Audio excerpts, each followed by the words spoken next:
Only if the proceeds of lending at interest were evenly distributed among the population would this central problem be solved.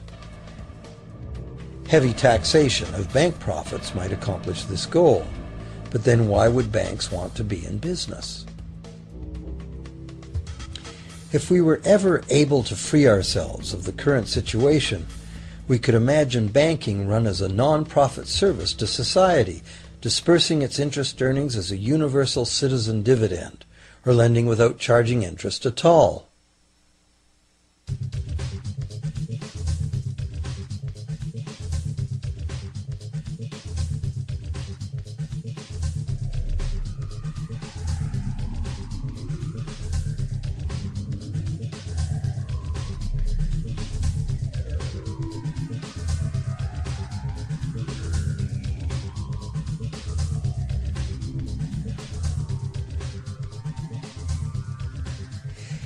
If it is the fundamental nature of the system that causes the problems, tinkering with the system cannot ever solve those problems.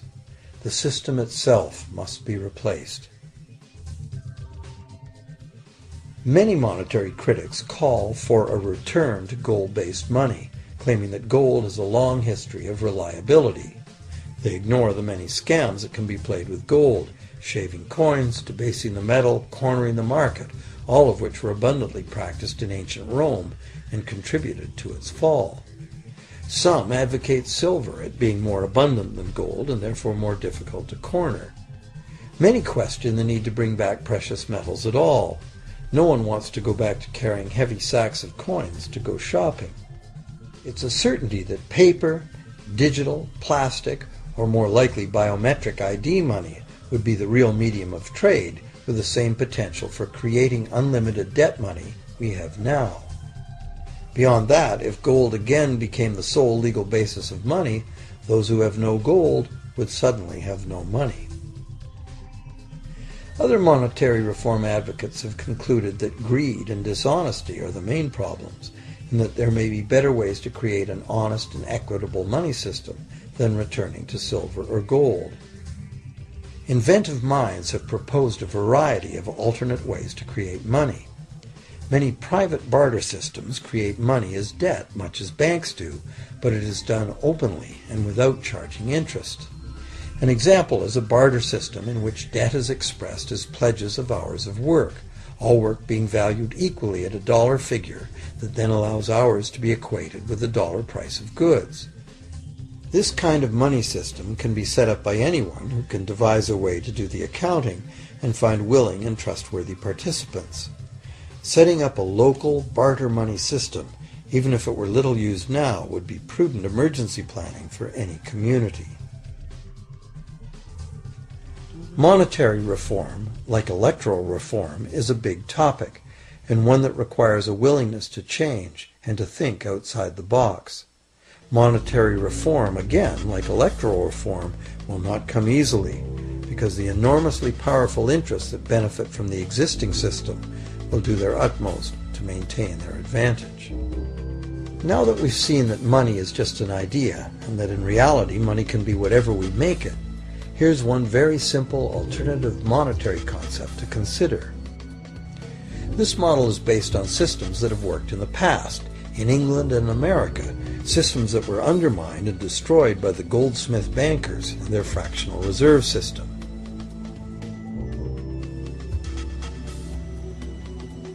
To create an economy based on permanent interest-free money, money could simply be created and spent into the economy by the government, preferably on long-lasting infrastructure that facilitates the economy, such as roads, railroads, bridges, harbors, and public markets. This money would not be created as debt, it would be created as value, that value being in the form of whatever it was spent on. If this new money facilitated a proportional increase in trade requiring its use, it would cause no inflation whatsoever. If government spending did cause inflation, there would be two courses of action available. Inflation is equivalent in effect to a flat tax on money. Whether the money goes down in value 20% or the government takes 20% of our money away from us, the effect on our buying power is the same.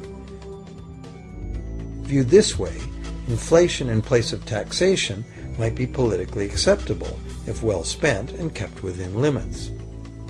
Or government could choose to counter inflation by collecting tax monies that it then takes out of use, thus reducing the money supply and restoring its value. To control deflation, which is the phenomenon of falling wages and prices, the government would simply spend more money into existence. With no competing private debt money creation, governments would have more effective control of their nation's money supply. The public would know whom to blame if things went wrong. Governments would rise and fall on their ability to preserve the value of money. Government would operate primarily on taxes, as it does now, but tax money would go much, much further, as none of it would be required to pay interest to private bankers. There could be no national debt if the federal government simply created the money it needed. Our perpetual collective servitude to the banks through interest payments on government debt would be impossible.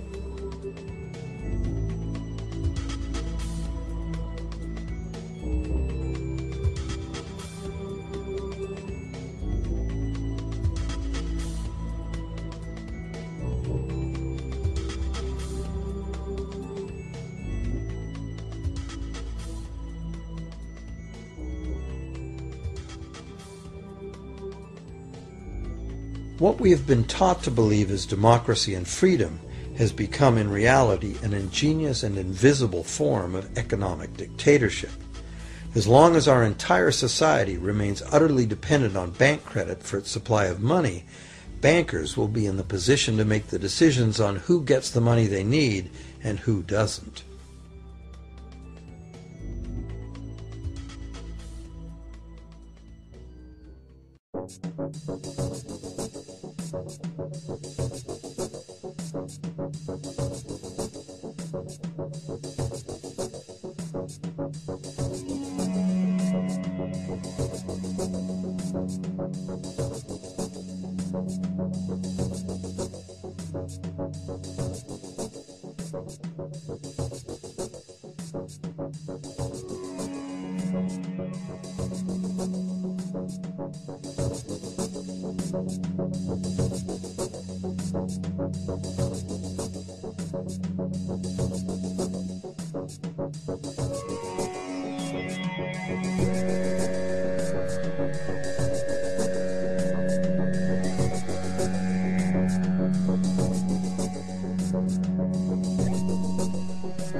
Few people are aware today that the history of the United States since the Revolution in 1776 has been, in large part, the story of an epic struggle to get free and stay free of control by the European international banks. This struggle was finally lost in 1913 when President Woodrow Wilson signed into effect the Federal Reserve Act, putting the international banking cartel in charge of creating America's money.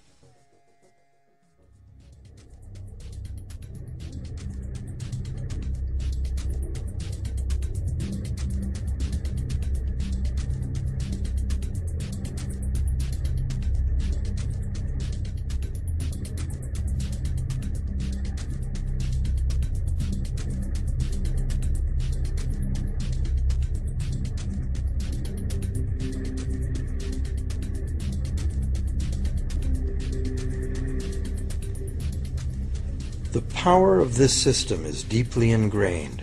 So is the educational and media silence on the subject. Years ago, a Canadian Deputy Prime Minister surveyed scores of non-economists, both highly educated professionals and common-sense people on the street, and found that not one of them had an accurate understanding of how money is created. In fact, it's probably safe to say that most people, including the frontline employees of banks, have never given the matter a moment's thought. Have you?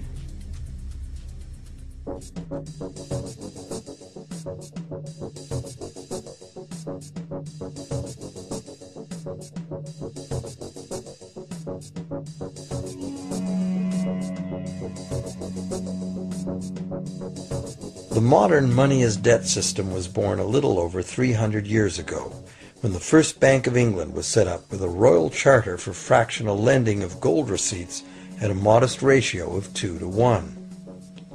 That modest ratio was just the proverbial foot in the door. The system is now worldwide, creates virtually unlimited amounts of money out of thin air, and has almost everyone on the planet chained to a perpetually growing debt that can never be paid off.